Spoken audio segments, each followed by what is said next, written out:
Good afternoon, everyone. Welcome back to the newest episode of PenPodcast.com. I'm your host, Matthew Harms, founder of Pen for Hire, where we offer premier ghostwriting and author coaching services. Also, the creators of the Pen Podcast, where we sit with authors, writers, writing industry professionals, subject matter experts, all around interesting people that we can learn something from. And today I have the pleasure of being joined by Chris Manske, who checks many of those boxes. How are you, Chris? I'm doing great. Thanks for having me on the show. It is my pleasure. Thank you for being here. Yeah, thumbs up. I know you've got some great folks that have been a part of the show over the time that you've been doing this. So I'm happy that my name is on the list now. I appreciate that. Yeah, we both know some mutually great people. So I love when the writing community connects everyone. Where are you located? I'm in Houston, Texas. Houston, okay. And now, first things first, I usually ask people how long they've been writing, but I'm getting the impression, beyond what I know, that you are not just a writer, you are also a financial planner? Yes, I own one of the largest investment firms in Houston, and my advisory team works with clients, individuals, and institutions all over the world. So on the side, I'm also a dad, and I enjoy ping pong. You know, there's all kinds of little things on the side, but writing is a major passion. And I'm just so excited about the book that just came out last October. So it hasn't even been out for a year yet. Wow. Where do you find the time? Well, I think the biggest place is in aligning with other people that are great, that help me out. You know, I mean, I probably only lift one corner, and there's usually three other people on all of the other three corners. You know what I mean? I gotcha. When did you decide that you wanted, is this your first book, by the way? It is. This is my first book. When did you decide that you wanted to write it, and why? Well, I started in finance after being an officer in the military, and this was a little over 20 years ago. And my formative years as an investment professional, I saw 9/11 take place. I saw the technology bubble burst. You know, those two things were pretty close to each other. And it struck me how similar the response was in the market, but how dissimilar people reacted and how they felt about it. And it got me wondering about this really common story that we, all hear, whether we're on Wall Street or we're, relying on a Wall Street advisor. And that story is, it doesn't matter what the crisis is. Wall Street says, just stay the course. Don't do anything. This will pass. It's a story of patience and inaction. It's a story of do nothing. And when I started doing real homework, that was maybe a decade ago.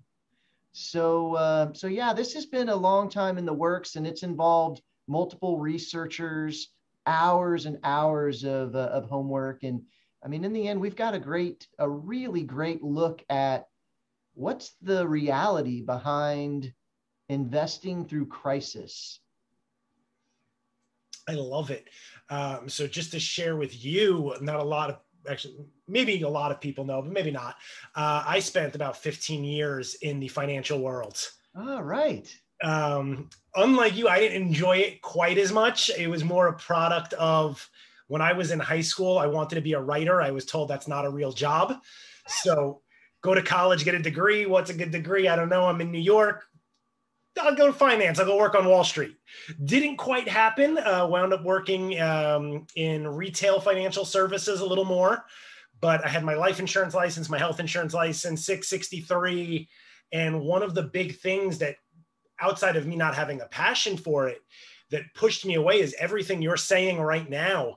Was watching people. I started in about 2007, so right before that bubble burst. Oh, sure. And no matter what you did, people complained. Like, they just didn't get it. They either complained that the bank rates weren't high enough, and then they would complain that their investments they weren't doing better than the market, or that they were down more than the market. And I felt like you couldn't win. Well, I think that when you set up your entire relationship, and I'm not saying this is how you did it personally, but the way most people in finance set up their connection to their customers is on this foundation of there's a model, there's a cookie cutter portfolio, and that is the answer. We gave you this questionnaire, and the questionnaire says that you feel this way about risk. So now we know what the right thing is for you. And when crisis hits and this all goes topsy-turvy, well, our response is just put your head in the sand and don't look at it. Wall Street's typical response is do nothing. And so, of course, they're upset. Of course, they're worried and scared, and it's a complete lack of guidance at the moment when really that's when leadership is most required. So, I think that whenever I talk with someone who used to be in finance, and they mention that there was this disconnect between the expectations of their customers and what they were offering, my heart goes out to you, because I feel that it begins at the top. It begins with this institutional level idea that, well, you can't predict a crisis, so let's do nothing to prepare for it. And it's crazy. Matt, I'll tell you, it's so crazy. There's nowhere else in your life that you would do this. If someone said to you, you cannot predict when you're going to get a flat tire, so you just should not have a spare in the back of your car, you would laugh at them. It doesn't make sense. But we as a community, investors as a community, have really bought into this over time. And there's a lot of reasons that we have bought into it. They're good reasons, but there is much more to this story, so much more. I'm curious. I want to get more into your writing as well, but since this is kind of the crux of your book, I love what you said, that questionnaire. That's the first thing that the advisors, and thankfully I wasn't so much the financial planner or advisor, I was in the mix, but it's always, when things are good, look how great I am. When things are bad, well, here, you filled out the questionnaire. You told me this was your risk tolerance. Don't look at me. Right. Yeah, there is a little bit of that. And sometimes the tools that Wall Street gives to their advisory force, to offer to their customers, those tools, they have their roots back in the 60s and the 70s. And truly today, they're just not appropriate.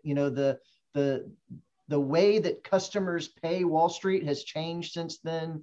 The technologies and the speed at which things happen have changed. And so a lot of these tools don't even make sense. I think regulators are usually the last to catch up with technology.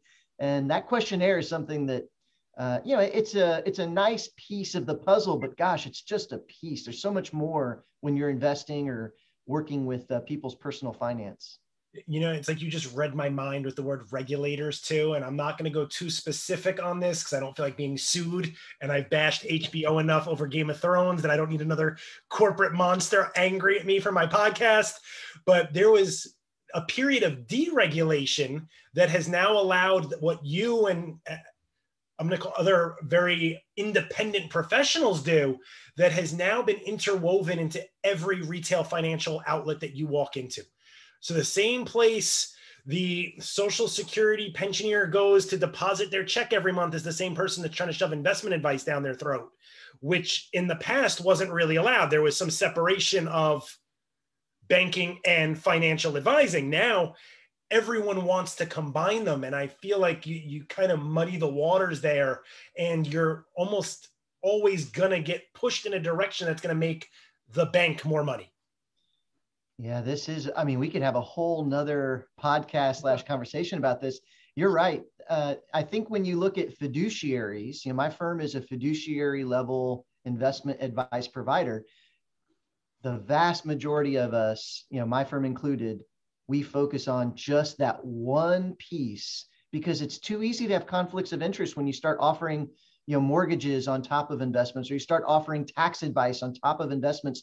That there's interplay in that finance, and it's easy to have conflicts of interest. There's a reason those rules used to exist. And, There's a reason there's an expression called jack of all trades, master of none. Yes. And Yeah. that applies. I mean, I believe you could do more than one thing. Like I ghostwrite and I write my own books. I coach, but I don't try to market them, sell them. Like that's what people like Randy Pizer are for, Jennifer Wilkoff. I want nothing to do with that because I realize that there comes a point where I'm out of my comfort zone and you're so close to something that you should really turn that over to someone who just does that all day, every day. Yeah. And, a quick shout out to Randy. We wouldn't even be talking today if it wasn't for her amazing networking skills. Randy Pizer was a real significant part of my journey to getting a book published. I love it. I love those stories. So I know we harped on banking a lot, and hopefully we don't go back there, but it's one of those pain points for me where I see red.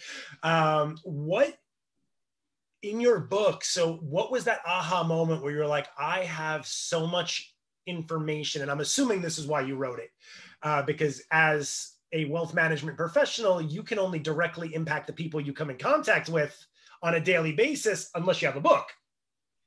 Yes. There was an aha moment, and I'm surprised. I've always thought questions like that were a little bit trite, but I've lived through the aha moment, and I'm so thankful to be able to talk about it. So there was this moment when I had on staff here in the firm, I had a person who had extra time, and what I just on a lark had said is, look, I've been looking at these crises and I'm curious about, what they look like numbers only. So not so much, the articles from the news and, what we're seeing in the media, but just give me the charts. And if you could give me, here's 4 or 5 crises, I'd like to see this. And when she provided me those charts, maybe it was a month later, I really was unhappy because I was certain that she had made a mistake, and I gave it back to her. I said, look, I need it for all 4 different crises. She says, yeah, this is it. This is all of them. And that was like, oh man, so I really am onto this. Like, it's the same. It's exactly the same. This pattern is really obvious. So obvious that then I thought, okay, everyone must know about this. There's someone else who's been writing about this. And then no, there isn't. So yeah, it was a big aha moment, and it started with me saying that she was wrong, and it ended with me in a very insecure, like humble place of, okay, this is someone's already talking about it all over the place. I just haven't seen it, and it's astounding. It really is a phenomenal situation that Wall Street says do nothing, and there are such clear things that people can do to be ready for crisis. Not that we know exactly when it's going to happen, but we can be prepared, and we can even take advantage of those patterns that we can expect the market to go through, and perhaps even come out much better on the other side. Yeah. Now, do you think it's more of Wall Street says do nothing in advance, or they're saying, don't worry, everything's fine until it's too late, and then it's do nothing? That's right. What you hear is things are good. And then when they aren't anymore, the tire is now flat. You're on the side of the road. And what they say is, don't worry. There's lots of cars that are also getting flat also. And you just stay here on the side of the road and don't worry, someone's going to come and get you. And the thing is that they're right. At some point, somebody does pull up and help you out, and you do finally get on your way. But the alternative is being prepared. I don't have to wait the hours or the whole day for someone to come and help. I can get my spare tire out, put it on the car, and get to move on. I love it. So I usually hesitate to ask this question, so you can tell me like, no, but is there, from the book, any overview you could share with us just about like the 1 or 2 key points that you really felt you needed to give to people? Don't give too much, because I'm hoping it sparks everyone to be like, I need to go buy this book. Oh, I could talk about it for hours. You're asking just the right questions. Thank you, Matt. So I think just as a quick summary, the book will walk people through 20 specific things that you could do to be prepared for the next crisis. Okay. So as an example of one of those steps, it would be something like, how are you saving? And describes the way that most people save, and then asks you to consider doing something different so that you're better prepared for when crisis strikes. And that particular item is something that's gotten me a lot of attention because it is quite unique. So as just a quick look at that one item, and then I'll maybe talk about one other of the 20 steps. But to look at that one specifically, most people, what they do is they get their payment, and if they're a saver, they'll say, the bankers on Wall Street have told me that I should set it and forget it. I should, make sure I don't touch it. It goes to savings before I do anything else. Pay myself first. These are the things we've all heard. That's the story. Okay, so let's just use simple round numbers, really small numbers so we can keep up with it. Let's say you get paid $100 and you take your $10 and you set it aside. It's automatic. The bank does it as soon as the $100 gets in there. Happens every month. Okay, the problem with this is that in today's world, that outdated advice doesn't work. Here's why. We get money from a lot of different places. We get our salary. A lot of people have that side hustle now. There's a huge FIRE community that they have multiple sources of income. Lots of people get bonuses. So you get a bonus at the end of the year. Some people will, they'll sell things, have, some side job. You just don't know where's the money coming from. It's not all from the salary like it used to be. So when that extra money comes in, you sell a piece of exercise equipment, you've got extra money. It doesn't go into savings. When you get your big bonus, it doesn't go into savings because your savings is set it and forget it. Let's make this even more interesting is that if we look at it over 5 years, you got 2 promotions.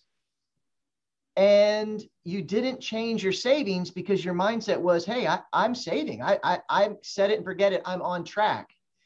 And so when you look over a 5-year period, there's a lot of money that came in from bonus, from a promotion, from a weird thing that happened and you got extra money.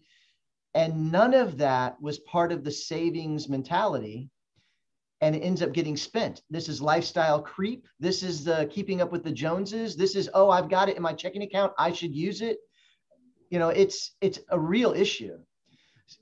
Before you looked like you were going to say something. Yeah, before you jump into your second point, I've seen everything you're saying. I think the most obvious one that people can relate to who are maybe like, well, no, that doesn't apply to me. I've never gotten a promotion and I'm still, because there are people out there who feel like, no, nothing's ever changed. I'm still doing the right thing.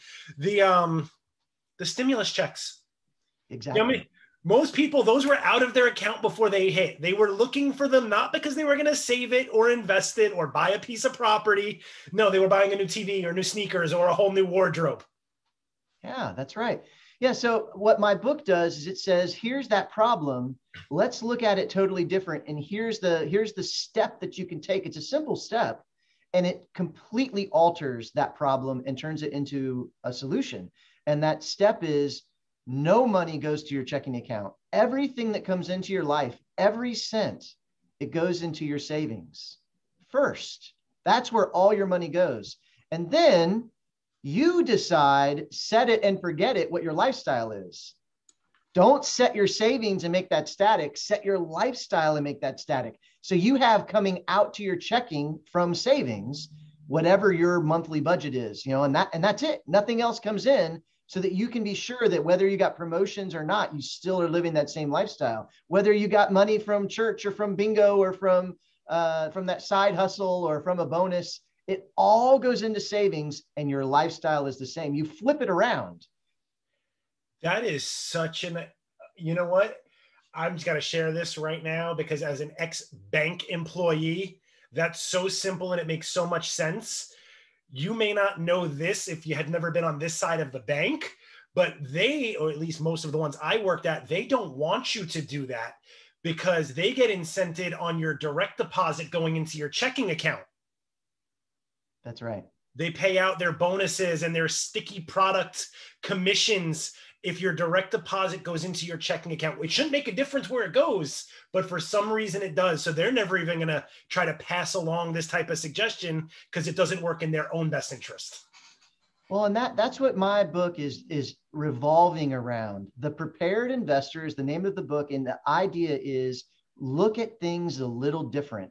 There are stories out there that we all have just accepted, like the story of set it and forget it.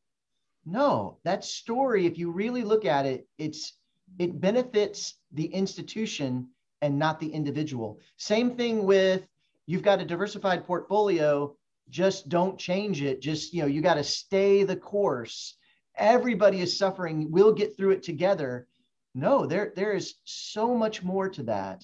And if you look at it differently, you'll see that you can make a big difference in your finances just with a few simple things like that step I just shared. I love it. So what was the second piece you were going to share with us? Yeah, well, the other one that is also really easy and quick to talk about, because some of them are a little bit more in depth, but the other one is where people get their news. A lot of times people get their news through social media. That's really common these days. But in addition to that, people who are honestly seeking out, world events and stay in front of current events, typically they're looking at news from one side or the other as far as perspective. So either the right or the left, either conservative or more liberal. You're either a New York Times or you're a Wall Street Journal reader. You're not both. And what I suggest is, first part is be a paid subscriber. No matter where you're getting your news from, we can't continue to expect that we're going to get these excellent reporters' best efforts for free. These excellent reporters, they are going to provide their trade to people who pay for it. You've got to be a paid subscriber. So, make sure that you're not getting news for free. That's the first half. And the second half is wherever you're getting your news, face the music about what kind of news is it? Is it more liberal? Is it more conservative? And pair it up. Pair it up.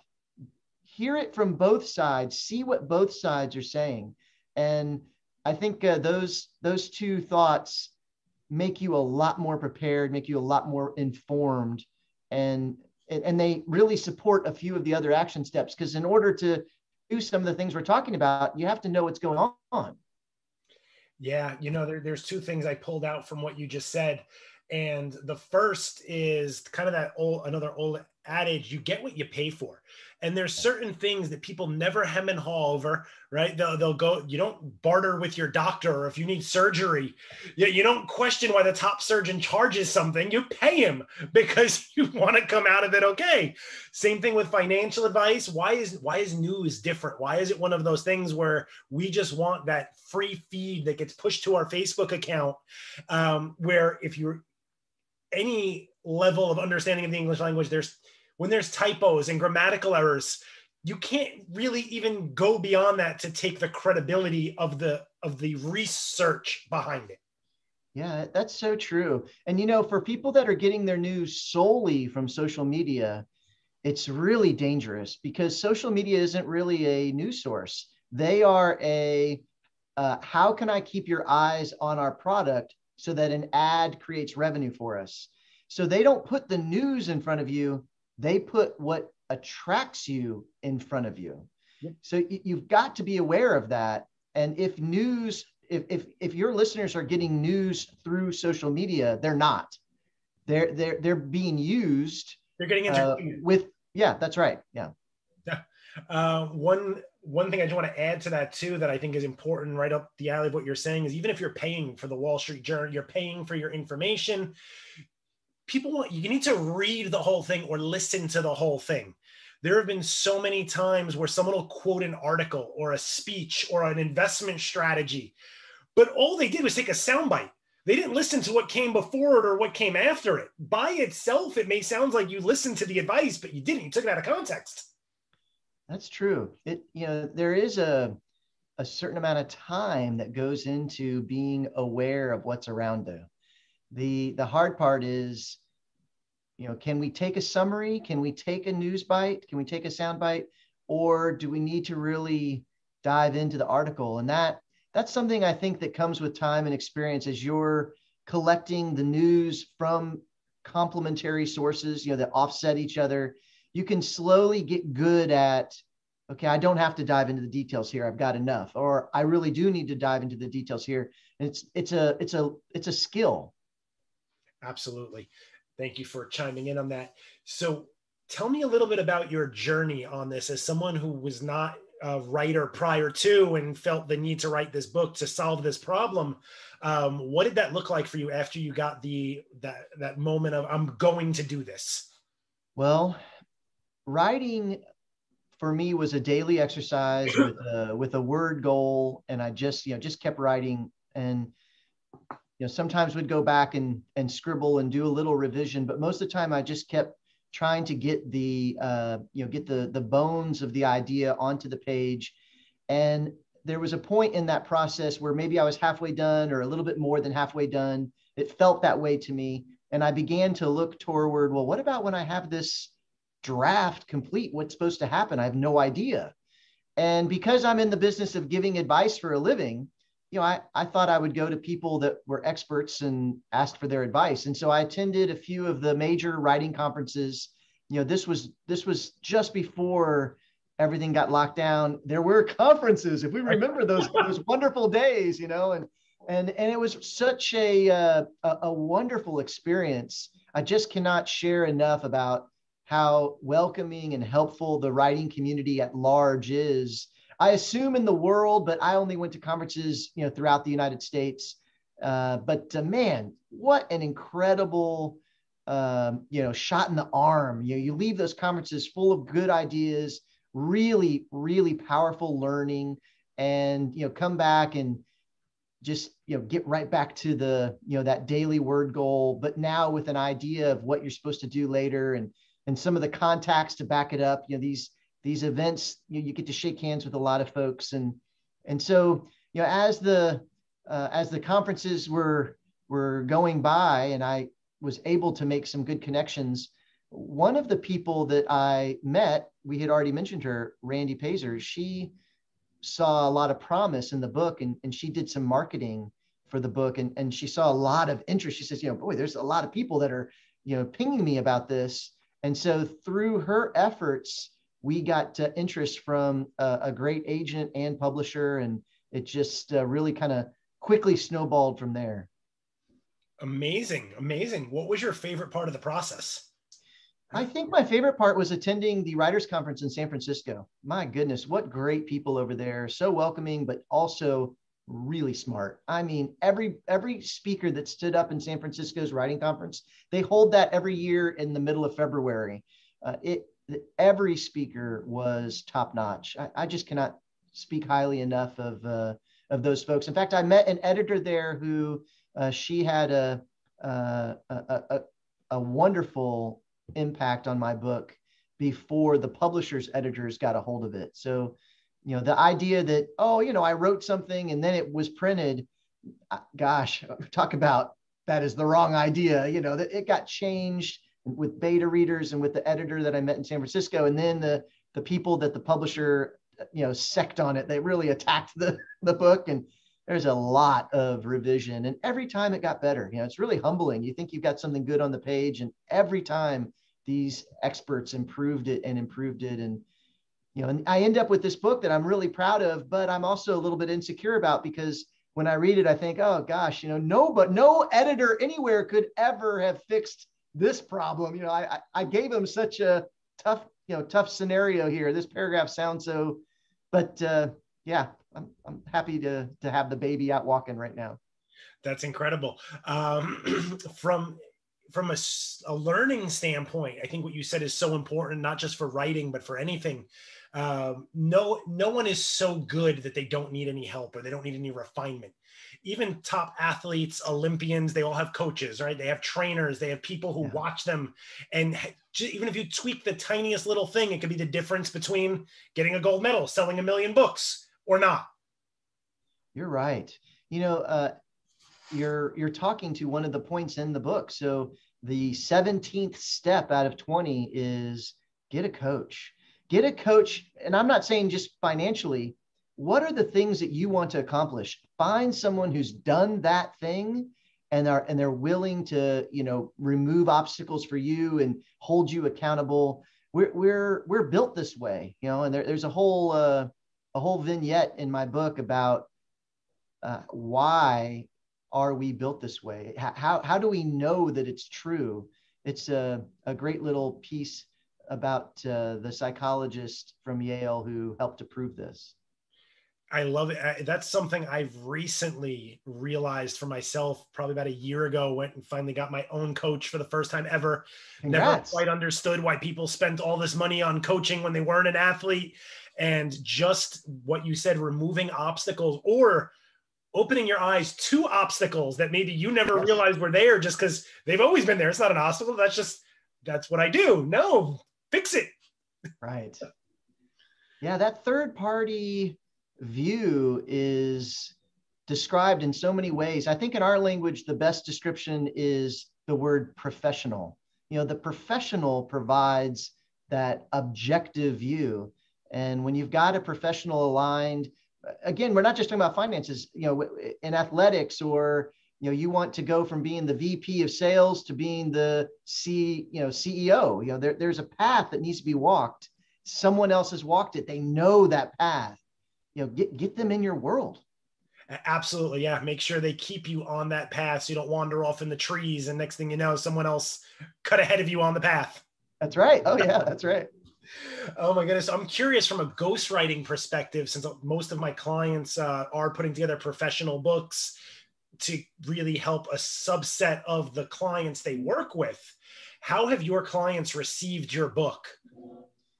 Well, so I've got a number of different reactions. So one reaction is kind of the standard reaction of people who knew me already, and that is, wow, congratulations and lots of support.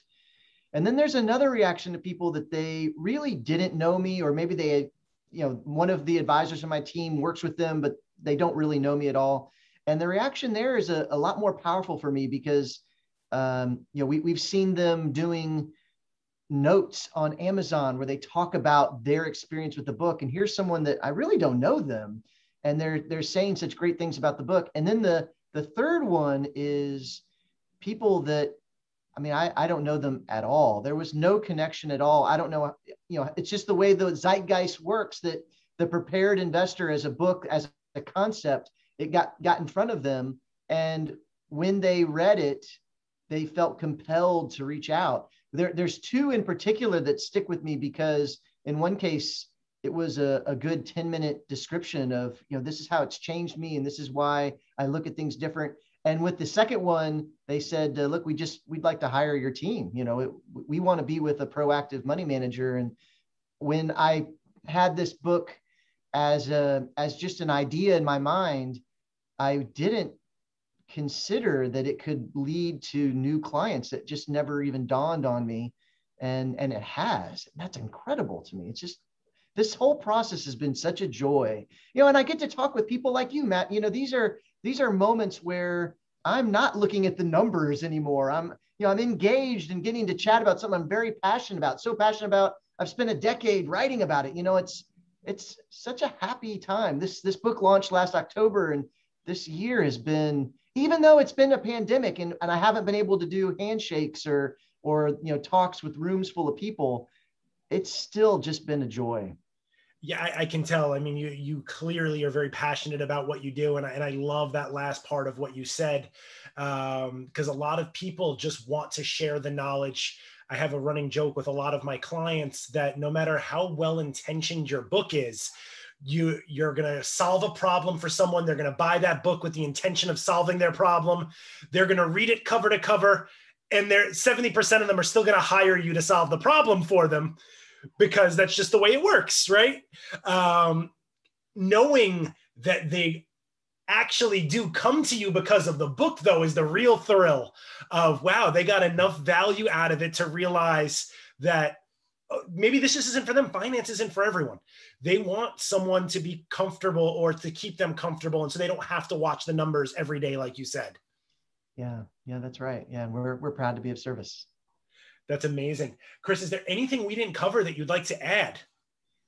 Well, I know that I had mentioned kind of in passing how much I enjoy talks like this. I just want to say thanks again to you, Matt. Stuff like this is really foreign to me, and it's just a real pleasure. I feel kind of like a fish out of water, and so happy that you let me flop around here for a few minutes. No, you did amazing. Honestly, I think once things start open up and you can do speeches on your book, get in front of more people, I think you'll be fine, especially that you're receptive to using this platform now. Like, I think a lot of the world, when this pandemic happened, there were those who bitched and complained about it for 9 months and still are and did nothing. There are other people who said, how can I use this to my advantage? Yeah.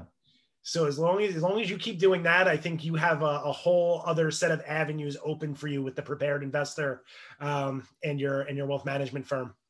2 thumbs up. Thank you so much. Where can people contact you? Well, if you look up Manske Wealth Management or you look up the Prepared Investor, it's super easy to find using Google. It's in anywhere you'd buy books online. You'll see it: Barnes and Noble, Amazon, Books a Million, Walmart online. I mean, it's available. Probably the easiest way to find me is to Google the Prepared Investor and then just click until you get a hold of me. But I'm open to all comments.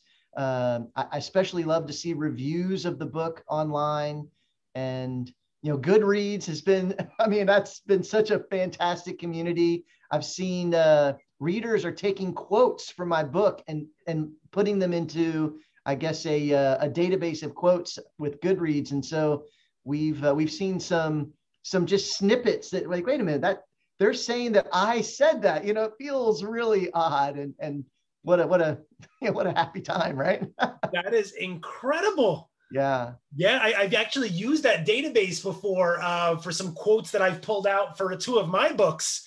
So now I need to go in and see what I can find that they pulled from you. Yeah. Oh my goodness, I love it. So for everyone listening, you just spent this time with Matt Harms and Chris Manske from Manske Wealth Management, author of the Prepared Investor. Definitely go check out his book, whether you like finance or not. It sounds like you can learn a tremendous amount, and sometimes it only takes that one thing that you didn't know before that can drastically change how your money works for you, change your quality of life. And if you're too lazy to read it, just call Chris and see about having his team do it for you. Because, again, we're not all money managers.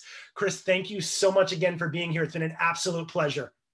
Back at you. Thank you very much. Thank you.